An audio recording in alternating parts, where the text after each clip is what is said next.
जिस उत्साह से उनकी पहली टर्म में हमने मिलकर काम किया, वही उमंग, वही ऊर्जा और वही प्रतिबद्धता मैंने आज भी महसूस की है। उमंग, ऊर्जा और प्रतिबद्धता, इनके क्या मायने हो सकते हैं? कूटनीति की दुनिया में पर्दे के पीछे और पर्दे के आगे के माहौल में कितना फर्क होता है और इसका अंदाजा कैसे लगाया जा सकता है? अमेरिका में 13 फरवरी की शाम के घटनाक्रम पर नजर डालिए।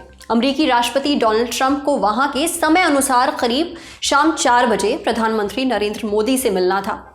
ट्रंप सुबह उठते ही ट्वीट किया, आज बड़ा दिन है, रेसिप्रोकल टैरिफ लगाए जाएंगे। इधर पीएम मोदी राष्ट्रपति के गेस्ट हाउस ब्लेयर हाउस में थे। वहां ट्रंप की टीम से लोग उनसे मिलने आ रहे थे। इंतजार था कि पीएम मोदी जल्द ही व्हाइट हाउस पहुंचेंगे। उधर ब्लेयर हाउस से 100 मीटर दूर डोनाल्ड ट्रंप व्हाइट हाउस में रेसिप्रोकल टैरिफ वाले एग्जीक्यूटिव ऑर्डर पर साइन कर रहे थे। मीडिया से बात कर रहे थे, कह रहे थे कि भारत सबसे ज्यादा टैरिफ लगाता है, हम भी उन पर उतना ही टैरिफ लगाएंगे जितना वो हम पर लगाते हैं। मैं पीएम मोदी से मिलूंगा तो जरूर इस पर बात होगी। हम अपना ट्रेड डेफिसिट भी कम करना चाहते हैं। ट्रंप ने कहा, टैरिफ सबसे खूबसूरत शब्द है ही, फिर रेसिप्रोकल शब्द टैरिफ को और पॉजिटिव बना देता है। ये बेहद खूबसूरत सिस्टम है। India traditionally is the highest, just about the highest tariff country. They charge more tariffs than any other country. इसी खूबसूरत सिस्टम के लागू होने का रास्ता तय कर लेने के 2 घंटे बाद ट्रंप की मुलाकात पीएम मोदी से हुई। मुलाकात के बाद पीएम मोदी की स्पीच का पहला बड़ा ऐलान था कि दोनों देश 2030 तक व्यापार को दुगना कर लेंगे और $500 बिलियन तक ले जाएंगे। आज के शो में हम बात करेंगे उन सभी मुद्दों पर जिन पर कल रात बात हुई और उन मुद्दों पर भी जिनकी बात नहीं हुई। नमस्ते, आप देखना शुरू कर चुके हैं ललन टॉप का अंतर्राष्ट्रीय प्रसंगों से जुड़ा रोजाना का कार्यक्रम दुनियादारी।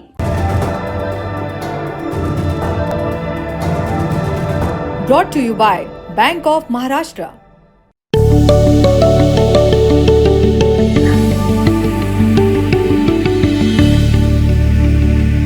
इस मुलाकात का सबसे अहम मुद्दा डोनाल्ड ट्रंप ने पहले ही स्पष्ट कर दिया था, व्यापार। अब व्यापार से जुड़े 2 बड़े टर्म्स हैं, टैरिफ और ट्रेड डेफिसिट। राष्ट्रपति के तौर पर शपथ लेने के बाद से ही वो इन दोनों टर्म्स का जिक्र करते आए हैं। भारत के साथ जो डील्स हुई उनमें ट्रेड डेफिसिट को कम करने का भी ध्यान रखा गया है। Prime Minister Modi and I have agreed that we'll begin negotiations to address the long-running disparities that should have been taken care of over the last 4 years, but they didn't do that in the U.S.-India trading relationship with the goal of signing an agreement.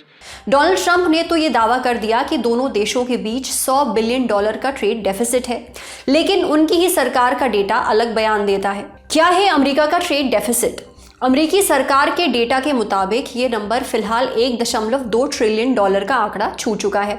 America दुनिया भर में इस मामले में top करता है। Trump आए तो उनको ये नागवार गुजरा। इसको कम करने के लिए उनको एक तरीका दिखता है, टैरिफ।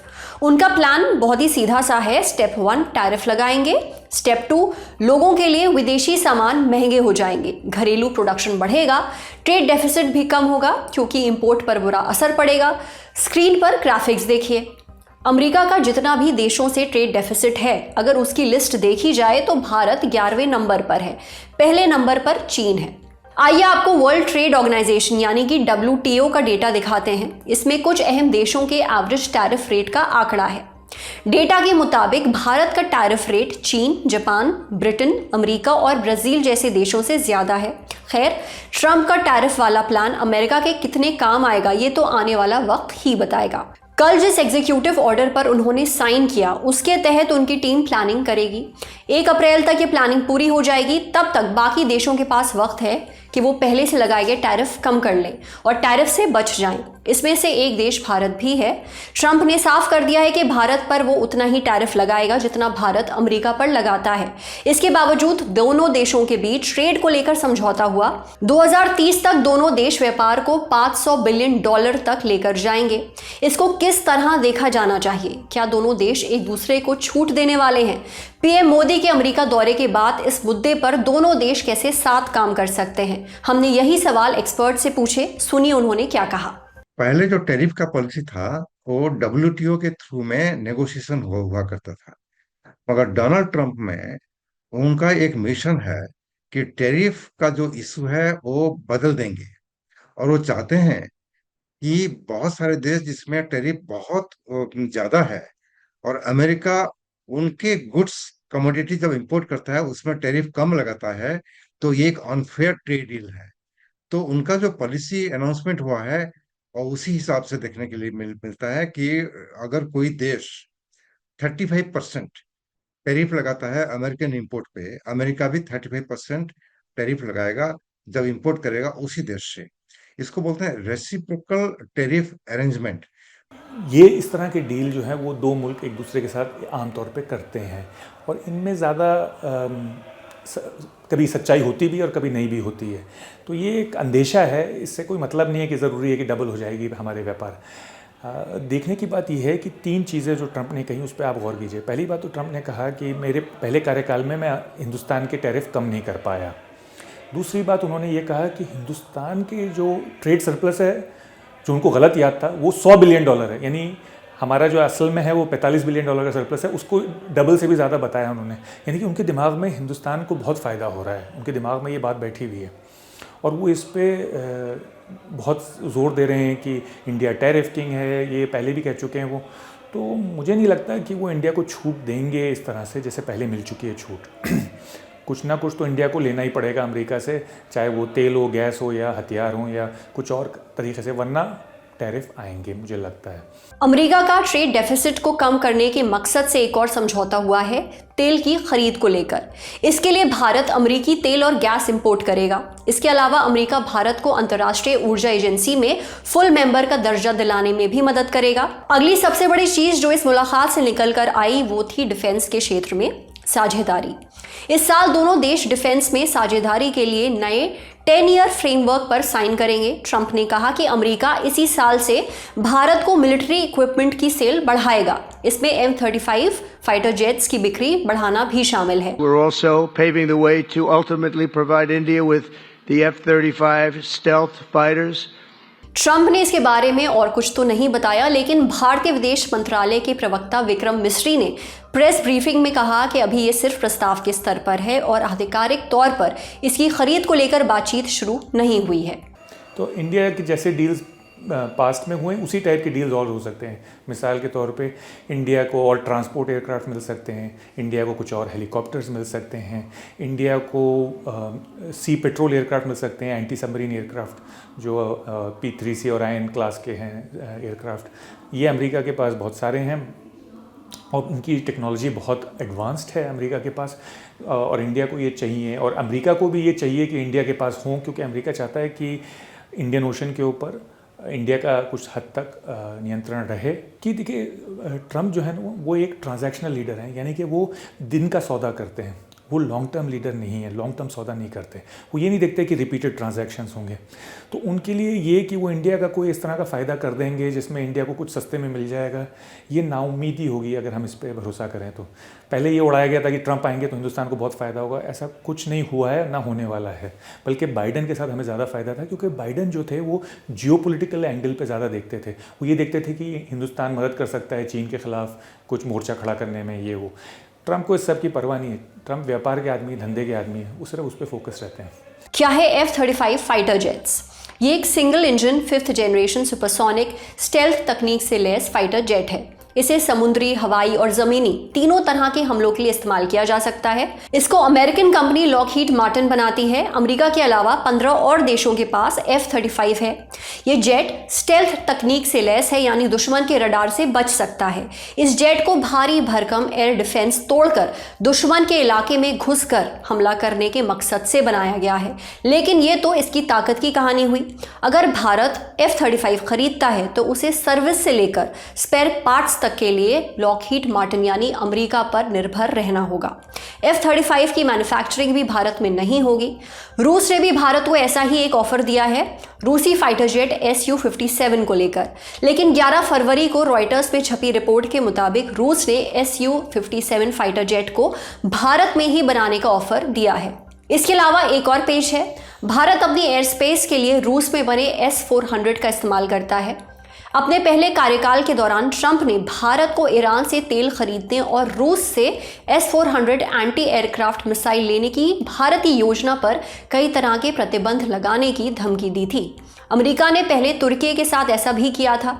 तुर्की ने S-400 खरीदा तो अमेरिका ने उसे F-35 प्रोग्राम से बाहर निकाल दिया। सुनिए जानकार भारत और अमेरिका की डिफेंस साझेदारी पर क्या कह रहे हैं। पर हिंदुस्तान के लिए ये सौदा बहुत महंगा है।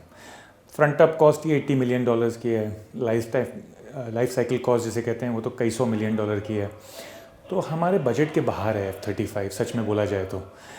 दूसरी बात ये है कि अमेरिका जो है वो अपने हर एक्सपोर्ट, डिफेंस एक्सपोर्ट के ऊपर ना कोई रिस्ट्रिक्शन लगा देता है, यानी कि आप इसके खिलाफ इस्तेमाल कर सकते हैं, उसके खिलाफ नहीं कर सकते। जैसे इन्होंने पाकिस्तान के ऊपर लगाया था जब F-16 बेचे थे, और आपको नए नए बहाने ढूंढने पड़ते हैं। तीसरी बात यह है कि हमारा जो बहुत सारा इक्विपमेंट है वो रशियन ओरिजिन का है, तो यानी कि वो उसके साथ इंटीग्रेट हो पाएगा कि नहीं।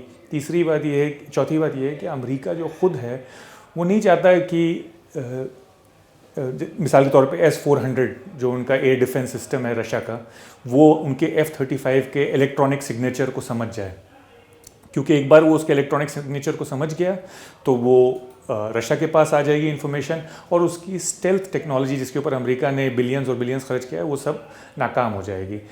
तो ना तो इंडिया के बजट में है वो, और ना ही इंडिया में वो प्रोड्यूस हो सकता है, तो मुश्किल ही लग रहा है कि ये सौदा हो पाएगा। इसके अलावा दोनों देशों में तहव्वुर राणा के प्रत्यर्पण पर सहमति बनी। तहव्वुर 26/11 हमले में वांटेड था। 26 नवंबर 2008 को मुंबई में आतंकी हमले हुए थे। इसमें 166 लोग मारे गए थे। इस हमले में शामिल 10 में से 9 आतंकी तो मार दिए गए थे।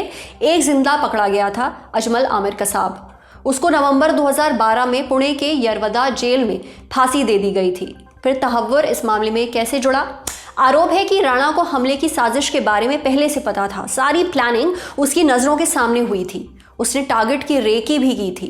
राणा आतंकवादी डेविड कोलमैन हेडली का बचपन का दोस्त है। हेडली 26/11 हमले का मुख्य साजिशकर्ता था। तहव्वुर फिलहाल लॉस एंजलिस के एक मेट्रोपॉलिटन डिटेंशन सेंटर में बंद है। उसके पास कनाडा की नागरिकता भी है। लंबे अरसे से भारत तहव्वुर के प्रत्यर्पण की मांग कर रहा था। पिछले साल नवंबर में उसने प्रत्यर्पण के खिलाफ पुनर्विचार याचिका भी दायर की थी। जनवरी 2025 में अमेरिका की सुप्रीम कोर्ट ने इसे खारिज कर दिया। ज्वाइंट प्रेस कॉन्फ्रेंस के दौरान ट्रंप ने खुद उसके प्रत्यर्पण का ऐलान किया। बोले वो भारत जाएगा और न्याय का सामना करेगा। अब अगले मुद्दे पर चलते हैं। पीएम मोदी अमेरिका से दिल्ली के लिए रवाना हो चुके हैं, लेकिन उनके प्लेन के अलावा एक और प्लेन भारत के लिए रवाना हो चुका है। इंडियन एक्सप्रेस की रिपोर्ट के मुताबिक 119 अवैध भारतीयों को लेकर एक प्लेन शनिवार 15 फरवरी को अमृतसर पहुंचेगा। इंडियन एक्सप्रेस ने सूत्रों के हवाले से लिखा है कि एक भारतीय प्लेन हो सकता है और इसमें जो लोग आ रहे हैं उन्हें हथकड़ियां और चेन नहीं पहनाए जाएंगे। 15 फरवरी को इस तरह का पहला प्लेन भारत पहुंचा था। इसके बाद अवैध प्रवासियों के साथ हुए बर्ताव को लेकर सरकार पर सवाल उठे। बात इतनी आगे बढ़ी कि संसद में विदेश मंत्री को जवाब देना पड़ा था। इसके बाद ऐसी उम्मीद जताई जा रही थी कि पीएम मोदी और डोनाल्ड ट्रंप की मुलाकात में इस मुद्दे पर बात हो सकती है। ज्वाइंट प्रेस कॉन्फ्रेंस के दौरान पीएम मोदी से यह सवाल पूछा भी गया। उन्होंने कहा कि हम अमेरिका में अवैध रूप से रह रहे किसी भी भारतीय का वेरिफिकेशन होने पर उसे वापस भारत लेने के लिए पूरी तरह तैयार हैं। उन्होंने और क्या कहा, सुनिए। सवाल सिर्फ भारत का नहीं है, वैश्विक रूप से हम इस मत के हैं कि गैर कानूनी तरीके से जो लोग दूसरे देशों में होते हैं उनको वहां रहने का कोई कानूनी अधिकार तो है नहीं। जहां तक भारत और अमेरिका का सवाल है, हमने हमेशा कहा है कि जो वेरीफाइड होगा, कि जो सच्चे अर्थ में भारत का ही नागरिक होगा, वो अगर अमेरिका में गैर कानूनी तरीके से रहता है तो उसको वापस लेने के लिए भारत तैयार है। लेकिन बात हमारे लिए वहां से रुकती नहीं है। ये सामान्य परिवारों के बच्चे होते हैं, उनको बड़े बड़े सपने दिखाए जाते हैं और उनको ज्यादातर ऐसे होते हैं उनको गुमराह करके लाया जाता है।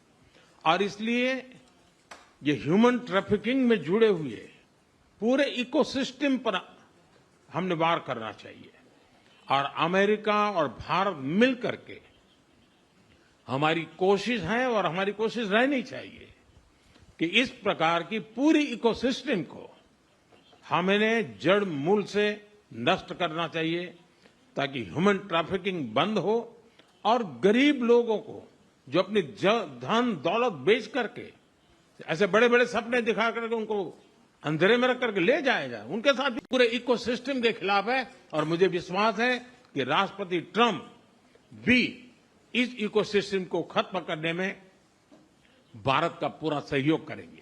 पीएम मोदी ऐसे समय में अमेरिका पहुंचे थे जिस समय एक और अहम भू राजनीतिक बदलाव शक्ल ले रहा है। अमेरिका की रूस को लेकर नीति बदलती हुई दिख रही है। 12 फरवरी को 3 साल बाद अमेरिका के राष्ट्रपति की रूसी राष्ट्रपति व्लादिमीर पुतिन से बात हुई। ट्रंप रशिया यूक्रेन जंग रोकने को आतुर हैं। उनका कहना है कि वो होते तो ये जंग शुरू ही नहीं होती। जाहिर है इस बारे में पीएम मोदी से भी सवाल किया जाएगा। पीएम मोदी ने कहा कि लोगों को लगता है कि रशिया यूक्रेन संघर्ष में भारत न्यूट्रल रहा है, लेकिन ये गलत है। उन्होंने कहा भारत का भी एक पक्ष था और वो है शांति का पक्ष। पीएम मोदी की ट्रंप से मुलाकात के अलावा एक और मुलाकात है जो चर्चा में है, एलन मस्क। एलन मस्क अपने परिवार समेत ब्लेयर हाउस में पीएम मोदी से मिलने पहुंचे थे। इसके बाद पीएम मोदी ने एक्स पर पोस्ट किया, लिखा, हमने अंतरिक्ष, मोबिलिटी, टेक्नोलॉजी और इनोवेशन जैसे मुद्दों पर बातचीत की। इधर व्हाइट हाउस में डोनाल्ड ट्रंप से सवाल किया गया कि एलन मस्क किस तौर पर पीएम मोदी से मिलने पहुंचे थे, एक बिजनेसमैन के तौर पर या फिर अमेरिकी सरकार का रिप्रेजेंटेशन करते हुए। ट्रंप ने कहा, मैं मोदी से मिला तो जरूर पूछूंगा। पीएम मोदी से भी सवाल किया गया कि क्या उनकी मस्क से मुलाकात में कोई डील पक्की हुई। सुनिए उन्होंने क्या कहा। ऐसा है कि आपने एलन मस्क के लिए पूछा है। देखिए, मेरा उनका बहुत पुराना परिचय रहा है। मैं प्रधानमंत्री भी नहीं था जब मैं मुख्यमंत्री था, तब से मेरा उनका परिचय है। और आज वो एक पूरे परिवार के साथ, बच्चों के साथ मिलने के लिए आए थे और स्वाभाविक है कि एक पारिवारिक वातावरण में उनके साथ मेरी गपगोष्ठी हुई है। जहां तक डील का सवाल है, आपने जो प्रश्न पूछा है, मैं समझता हूं पूरी दुनिया में डील शब्द का कॉपीराइट एक ही व्यक्ति का है और उस व्यक्ति का नाम है ट्रंप। इसके अलावा एक मुद्दा और है, बांग्लादेश। आप जानते हैं अगस्त 2024 में शेख हसीना की सरकार गिर गई थी और उन्हें भारत भाग कर आना पड़ा था। इसके बाद से दोनों देशों के बीच तनाव बढ़ता ही जा रहा है। फिलहाल बॉर्डर फेंसिंग के मुद्दे पर दोनों देशों के बीच तनाव बरकरार है। मोहम्मद यूनुस की लीडरशिप वाली बांग्लादेश की अंतरिम सरकार हसीना के प्रत्यर्पण की मांग कर रही है, लेकिन इस पर भारत ने अभी तक कोई जवाब नहीं दिया है। पीएम मोदी के साथ जॉइंट प्रेस कॉन्फ्रेंस में अमेरिकी राष्ट्रपति डोनाल्ड ट्रंप से बांग्लादेश में हुए तख्ता पलट पर सवाल किया गया। ट्रंप से पूछा गया, बांग्लादेश के बारे में क्या कहना चाहेंगे। ये साफ दिखता भी है बाइडेन प्रशासन के दौरान कैसे अमेरिका का डीप स्टेट काम कर रहा था। मोहम्मद यूनुस जॉर्ज सोरोस से भी मिले, आप बांग्लादेश के बारे में क्या कहना चाहेंगे। ट्रंप ने जवाब दिया, इसमें हमारे डीप स्टेट की भूमिका नहीं है, हमने इस बारे में एक्सपर्ट से बात की, उनसे पूछा डीप स्टेट क्या है और इसका बांग्लादेश में सत्ता परिवर्तन से क्या रिलेशन है। सुनिए। देखिए, डीप स्टेट कहते हैं किसी भी कंट्री की ब्यूरोक्रेसी को, यानी कि उसके इंटेलिजेंस सर्विसेज को, उसके जैसे CIA हुआ, NSA हुआ या इंडिया में रॉ हुआ, और उसकी सिक्योरिटी फोर्सेस को, यानी कि उसके IB हुआ है जैसे इंडिया में, या इंडियन ब्यूरोक्रेसी हुई, इंडिया में IFS हुई, इंडियन फॉरेन सर्विस हुई, एट्सेट्रा, अमेरिका में स्टेट डिपार्टमेंट एट्सेट्रा। तो ये बिलीफ अमेरिका में भी शगुफा दिया गया था रिपब्लिकन्स की तरफ से कि एक डीप स्टेट है जिसने हमें कामयाब नहीं होने दिया गया, इसलिए पहली टर्म में ट्रंप कर नहीं पाए जो करना चाहते थे, एट्सेट्रा। अब कोई इतनी पावरफुल है नहीं कोई डीप स्टेट, ना कोई ऐसी ऑर्गेनाइज्ड एंटिटी है डीप स्टेट। बेसिकली हर ब्यूरोक्रेसी की कुछ हैबिट्स होती हैं, वो उन हैबिट्स को फॉलो करते रहते हैं, कुछ आदतें होती हैं। अब ये कहना कि अमेरिका की डीप स्टेट ने बांग्लादेश में किया था, ये बहुत शगुफे उड़ाए गए पिछले 6 महीने साल भर में, ये बिल्कुल गलत है। अमेरिका सत्ता परिवर्तन क्यूबा में तो कर नहीं पाया 70 साल में, 75 साल में। क्यूबा जो उसके बिल्कुल बराबर में मायामी के बैठा हुआ है, वेनेजुएला में पिछले 30 साल में नहीं कर पाया, जिससे उनकी इतनी दुश्मनी और बराबर में बैठा हुआ है। तो ये कि वो यहाँ बैठे वहाँ बैठे हुए इतना फिक्रमंद होगा बांग्लादेश, जैसे बांग्लादेश बहुत ही ज़रूरी मुल्क है अमेरिका के लिए, वहाँ सत्ता परिवर्तन करना अमेरिका के लिए बहुत ही अहम है। ऐसा कुछ नहीं है। बांग्लादेश में जो सत्ता परिवर्तन हुआ वो बांग्लादेश की वजह से ही हुआ, उसके अंदरूनी हालात की वजह से। 15 साल से शेख हसीना वहाँ हुकूमत कर रही थी, 3 इलेक्शन रिग करवा चुकी थी। अभी यूएन ने रिपोर्ट जारी की है कि 1,500 आदमी उन्होंने मरवा दिए थे प्रोटेस्ट में। और न्यूयॉर्क टाइम्स में आर्टिकल था कि कैसे लोगों को तहखानों में रखा जाता था, बीबीसी में भी था, जो रोशनी नहीं देख पाते थे, सनलाइट नहीं देख पाते थे सालों तक। तो उनके खिलाफ उनकी पब्लिक में ही बहुत ज़्यादा गुस्सा था। दोनों देशों ने आतंकवाद के खिलाफ भी साथ मिलकर काम करने की पहल की है। जॉइंट प्रेस कॉन्फ्रेंस में जब इस बात का ऐलान हुआ तो इंडिया टुडे की foreign affairs editor Geeta Mohan वहां मौजूद थीं। उन्होंने ट्रंप से सवाल किया कि उनकी सरकार खालिस्तानी अलगाववादियों को लेकर क्या करने वाली है, क्योंकि बाइडेन के कार्यकाल में भारतीय एजेंसियों पर भी आरोप लगाए गए थे। क्या उनकी सरकार फिर से इसकी छानबीन करेगी? सुनिए ट्रंप ने क्या जवाब दिया। Bring him to justice. But there are many other elements in the United States of America, particularly Khalistani separatists who've been working against Indian interests. How is the United States of America going to cooperate on that front with India? There have been allegations that have been leveled against Indian agencies by the Biden administration. Are you going to relook that with Tulsi Gabbard as DNI now? Well, I don't think India had a very good relationship with the Biden administration. Biden, they wouldn't sell them oil and gas, which is rather hard to believe because, it's a good thing to do. And a lot of things happened that weren't very appropriate, I thought, between India and the administration, the Biden administration. But as you said, we're giving a very violent man, it seems to me. I mean, I don't know that he's been convicted yet or will be, but let's assume he's a pretty violent person. We're giving him back to India immediately, and there are more to follow because we have quite a few requests. So we work with India on crime, and we want to make it good for India, and it's very important. So that kind of a relationship is very important to us. इतने सारे मुद्दों की बात तो हो गई। अब आपके मन में सवाल उठ रहा होगा कि पीएम मोदी के इस दौरे से क्या क्या पॉजिटिव्स निकल कर आए हैं, की टेकअवेज क्या हैं, इस दौरे का दोनों देशों के रिश्तों पर क्या असर पड़ेगा, एक्सपर्ट से समझिए। भारत और अमेरिका के बीच जो एक स्ट्रेटेजिक पार्टनरशिप कई दशकों से चल रहा है, ये ट्रंप सरकार आने के बाद वही पार्टनरशिप और स्ट्रांग बनेगा और आगे बढ़ेगा, क्योंकि जियोपॉलिटिकल लेवल पे दोनों देशों के बीच में अंडरस्टैंडिंग काफी अच्छा है, कन्वर्जेंस ऑफ इंटरेस्ट है। और इंडो पैसिफिक में भी अमेरिका और इंडिया मिलके एक पीस, स्टेबिलिटी, ट्रैंक्विलिटी लाने के लिए कोशिश करेंगे और कैसे ज्यादा प्रॉस्पेरिटी होगा उसके लिए भी कोशिश करेंगे। तो जियोपॉलिटिकल लेवल पे दोनों देशों के संबंध स्ट्रांग होंगे और ट्रेड इन्वेस्टमेंट एरिया में भी दोनों देश आगे बढ़ने के लिए कोशिश करेंगे। तीसरी बात यह है कि दोनों देशों ने ये एग्री किया कि इंडो पैसिफिक में शांति बनाने के लिए और स्थिरता लाने के लिए दोनों देश एक साथ काम करेंगे, क्योंकि जो strategic partnership Indo Pacific area में पहले से है उसको आगे बढ़ाएंगे। और बहुत सारे लोग ये क्वेश्चन कर रहे थे कि क्वाड में जो 4 देश हैं, अमेरिका, भारत, जापान और ऑस्ट्रेलिया, ये क्वाड रहेगा या नहीं रहेगा। ट्रंप ने ये साफ साफ कह दिया है कि क्वाड बहुत एक महत्वपूर्ण ग्रुपिंग है और इंडो पैसिफिक में भारत और अमेरिका साथ साथ काम करेंगे, क्वाड को भी आगे बढ़ाने के लिए कोशिश करेंगे। और क्वाड का जो समिट होगा, शायद प्रेसिडेंट ट्रंप भारत आने का चांसेस है। अगर हम डोनाल्ड ट्रंप के पहले कार्यकाल से तुलना करें तो भारत को लेकर उनकी नीति में कितना बदलाव देखा जा सकता है? काफ़ी बदलाव देखने को मिला है और काफ़ी देखने को मिल भी सकता है। उसकी दो वजूहत हैं। पहली बात तो यह है कि पहले कार्यकाल में ट्रंप के ऊपर बहुत सारी लगाम थी, यानी कि बहुत सारे जो पुराने स्टेट डिपार्टमेंट के, फॉरेन सर्विस के, बहुत सारे जो डिफेंस फोर्सेस के जनरल्स थे, वो उनकी नीतियों को पुराने ढर्रे पे चलाने की कोशिश कर रहे थे, जिसमें अमेरिका का लॉन्ग टर्म फ़ायदा होता। ये शॉर्ट टर्म ट्रांजैक्शनलिज्म हो नहीं पा रही थी। ट्रंप के इस दफ़ा जो कार्यकाल है उसमें उन्होंने ज़्यादातर अपने कैबिनेट में अपने पिट्ठू बिठाए, जो उनके चमचे हैं, उनके हाँ में हाँ करते हैं, कोई उनके रोड़ा नहीं लगा सकता, कोई उनको सही चीज़ नहीं कर सकता।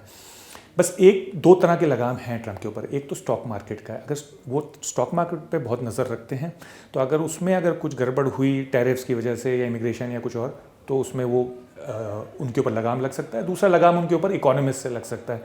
उनके पास जो इकोनॉमिस्ट हैं वो अच्छे हैं, वो उनको बताएंगे कि इन टैरिफ से क्या होगा। हिंदुस्तान के ऊपर इसी वजह से मुसीबत आ रही है कि वो कह रहे हैं कि अब हम उतने ही टैरिफ लगाएंगे हिंदुस्तान पे जितना हिंदुस्तान हमारे ऊपर लगाता है, और हमारा जो है वो अमेरिका के साथ बहुत अच्छा व्यापार है, हमें उस व्यापार में फ़ायदा है। $45 बिलियन का सरप्लस है। हमारी टेक कंपनियां TCS, इन्फोसिस, वो सब अमेरिका से चलती हैं, अमेरिका के व्यापार से चलती हैं। हमारे यहाँ जो सबसे बड़ा एक्सपोर्ट का आमदनी का ज़रिया है वो है GCC, ग्लोबल कैपेबिलिटी सेंटर्स, यानी कि माइक्रोसॉफ्ट, गूगल के जो खुले हुए हैं यहाँ पे, उनके भी एक्सपोर्ट्स बंद हो जाएंगे अगर टैरिफ लग गए तो। इसका असर डायरेक्टली हमारे एम्प्लॉयमेंट पे पड़ेगा, हमारी रोज़गार पे पड़ेगा, हमारे नौजवानों की। इसका असर हमारे स्टॉक मार्केट पे पड़ेगा, और अगर स्टॉक मार्केट पे पड़ेगा तो इसका बहुत बड़ा असर पड़ेगा, हमारा पूरा स्टॉक मार्केट में करेक्शन आ जाएगा। तो हमें हर तरह से कोशिश करनी है कि ये टैरिफ्स हम बचें इनसे। ये था बड़ी खबर सेगमेंट। अब सुर्खियों की बारी। पहली सुर्खी यूक्रेन से। राष्ट्रपति वोलोदिमीर जेलेंस्की ने रशिया यूक्रेन युद्ध को लेकर दिए डोनाल्ड ट्रंप के बयान पर तीखा रिएक्शन दिया है। कहा, यूक्रेन की भागीदारी के बिना कोई भी शांति समझौता बेकार है। यूक्रेन ऐसे किसी भी समझौते को तब तक स्वीकार नहीं करेगा जब तक खुद उस पर शामिल ना हो। 12 फरवरी को ट्रंप ने 2 लोगों को कॉल लगाया था। पहला जो कॉल था वो रूस के राष्ट्रपति व्लादिमीर पुतिन को था, वहीं दूसरा कॉल जेलेंस्की को था।